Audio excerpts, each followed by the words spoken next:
Le bey Mekhalech est un homme doté de grandes richesses, mais de peu de sagesse. Il se laisse griser, enivrer, corrompre par la gloire et l'opulence qui l'ont submergé en si peu de temps. Le palais de la Casbah devient le lieu de toutes les débauches. Le bey se fait tyran, cruel et impitoyable. La population est exaspérée. Une nuit, le bey fait enlever l'épouse d'un aga, de la puissante tribu des Zméla, lui promettant autant de soltani que de pas qui la conduiraient de sa demeure au palais. Ce qui prouve à tout le moins que sa réserve de soltani n'est pas des moindres. Les notables se réunissent, outrés, et décident de se plaindre au dey du comportement inadmissible du bey.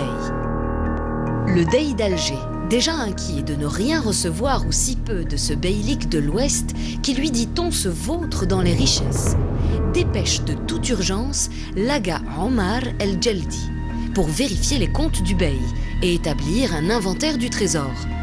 Mais Mohammed Mekhalech est secrètement averti de sa venue.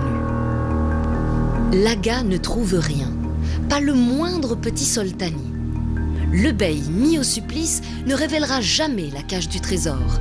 Et avant de mourir, dans un dernier soupir, il dit qu'il est inutile de chercher. Le trésor n'existe plus et qu'il a tout dépensé. C'est impossible. Personne ne peut le croire.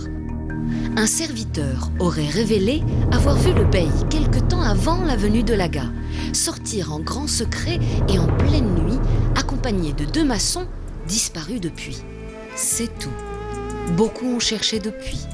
Les gens du dey et du bey, des anonymes, des officiers de l'armée française plus tard. En vain. Si le trésor existe, le hasard seul pourra un jour permettre de le découvrir. S'il n'existe pas, c'est une belle légende.